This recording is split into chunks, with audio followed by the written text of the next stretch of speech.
Bienvenidos una vez más a La Data Torturada.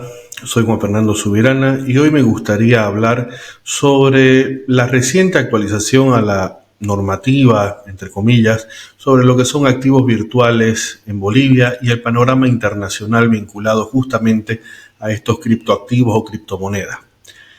Creo que lo más importante para arrancar el día de hoy es empezar identificando de dónde viene el término criptomoneda o criptoactivo, ¿no? Viene etimológicamente hablando del griego criptos, que significa algo escondido bajo tierra.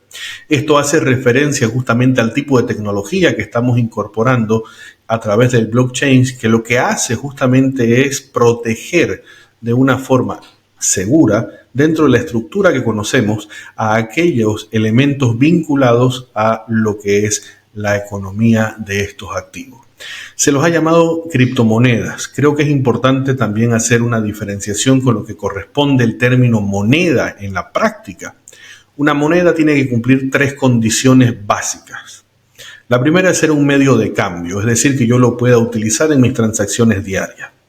Lo segundo es que se consolide como una unidad de cuenta. Es decir, por ejemplo, que pudiésemos expresar o reexpresar estados financieros de una empresa en esa unidad de medida, en esa unidad de cuenta. Y finalmente, un activo con reserva de valor, es decir, algo que tiene un valor en sí mismo y por lo cual, por supuesto, estaríamos en condiciones de incorporar o de adquirirlo. Bajo esa premisa, los criptoactivos como tal no son monedas de cambio. No podríamos asemejarlos a lo que es una moneda como es el caso del boliviano, el dólar, el euro o los yuanes.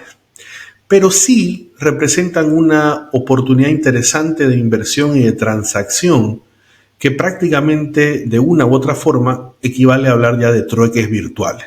¿A qué me refiero con esto? Entendiendo que los criptoactivos son representaciones digitales de un valor a través de, como les decía, el esquema blockchain, nuestra definición de criptoactivo o criptomoneda la podemos asociar a aquellos elementos que son más conocidos en el imaginario colectivo, como es el caso de Bitcoin, Ethereum, Litecoin, Dogecoin o cualquiera de aquellas monedas a las que hemos escuchado hacer referencia en cotizaciones más de una vez. Hoy por hoy, al final del día, estamos en una situación donde la posibilidad de incorporarlos en los movimientos financieros a nivel de finanzas personales y finanzas empresariales se convierte en una oportunidad interesante. Respecto a los temas regulatorios, justamente se caracterizan por no tener una regulación como tal. Si bien algunos países optaron por prohibirlos, como es el caso de Bolivia hasta la semana pasada, son la minoría. Sí, me parece, la última estadística era que 7 países del mundo habían decidido vetar el uso de criptomonedas en su territorio. Bolivia era uno de esos, hasta la semana pasada.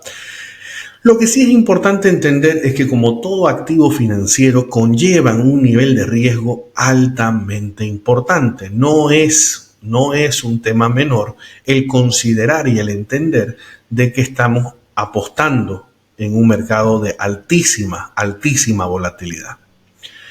Lo más recomendable si uno va a empezar a buscar alternativas, evidentemente es ir a lo que se conocen como las stablecoins o vendrían a ser aquellas monedas cripto estables, ¿sí? Como es el caso de lo que es el Tether, por ejemplo, que es justamente el equivalente al dólar. La relación con el dólar es casi 1 a 1. Entonces suele ser la puerta de entrada, la puerta de acceso de muchos inversionistas a este mundo. Es decir, yo con mi tarjeta de crédito pudiera comprar un dólar, un Tether básicamente en mercado digital, y a través de ese dólar que ya está en el mercado financiero de las criptomonedas, criptoactivos, pudiese empezar a trabajar, por ejemplo, en otro tipo de activos como es el caso de Bitcoin, que es la más conocida, o algún otro criptoactivo, ¿no? Otros stablecoins son, por ejemplo, el Dollar Coin, el Binance Coin. Entonces hay varios elementos interesantes que se pueden trabajar desde esa lógica. Por supuesto, aquellos que estén buscando priorizar la estabilidad a nivel de riesgo y volatilidad. La pregunta interesante surge ahora, fantástico, en Bolivia se ha modificado la normativa, o por lo menos el Banco Central ha indicado que lo ha hecho, a través de una resolución de su directorio, la número 82 del año 2024, que habilita el uso de canales e instrumentos electrónicos para el pago y compra y venta de activos virtuales. ¿Esto qué faculta? Primero que nada, que deroga la anterior resolución de directorio que data del 2020, donde justamente hace una relación bastante restrictiva en torno a esto. Prácticamente prohibía el uso de criptoactivos en Bolivia. Sin embargo, y creo que es importante mencionarlo, estamos en una situación en la que, ante la falta de divisas y recursos, esta es una salida relativamente viable.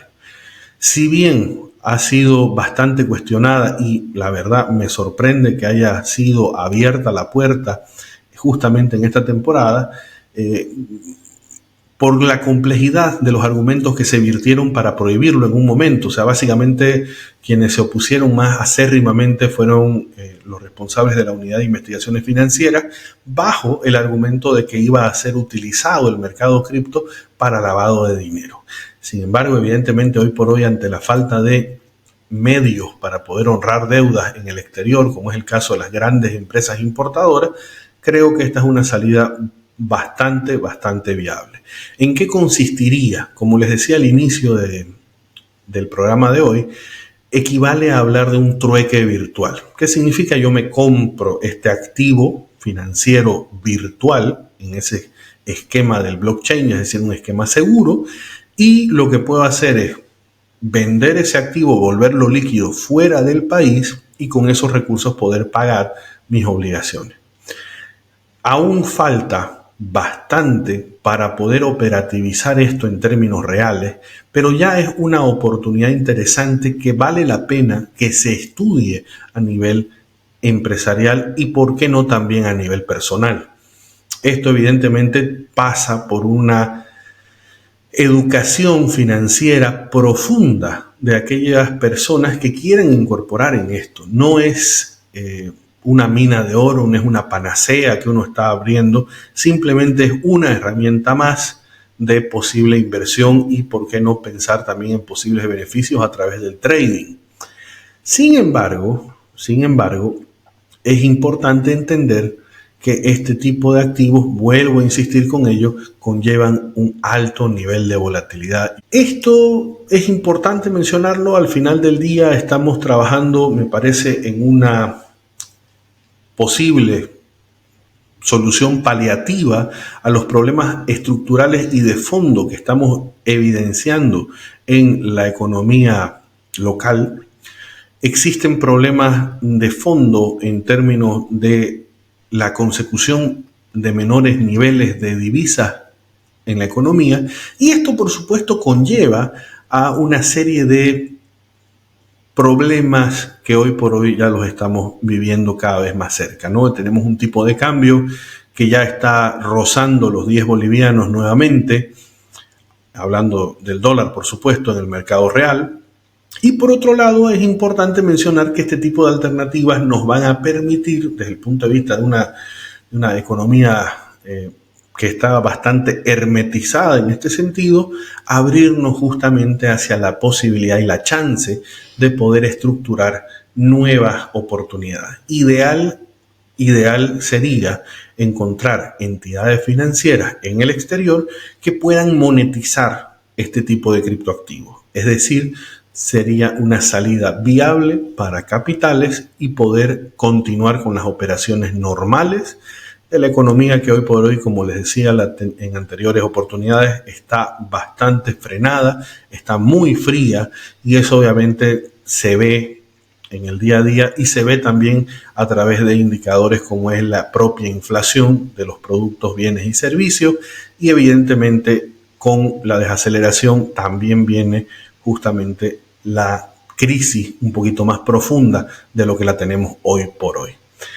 Esto es cuanto podemos comentar desde la data torturada, justamente para poder aterrizar estas ideas, para poder incorporar dentro de las posibles estrategias financieras a los criptoactivos con esta nueva resolución de fecha 21 de junio que nos faculta algo que teníamos hasta 2020, pero que, bueno, fue prohibido en esa temporada. Espero realmente que si van a entrar en este mercado lo hagan de una forma consciente, tomen decisiones coordinadas con su expectativa de riesgo y sean capaces, por supuesto, de sortear esta alta volatilidad que presentan este tipo de activos. Desde la Data Torturada les deseamos que puedan tener una excelente gestión financiera pese a las condiciones que nos rodean. Hasta una próxima oportunidad.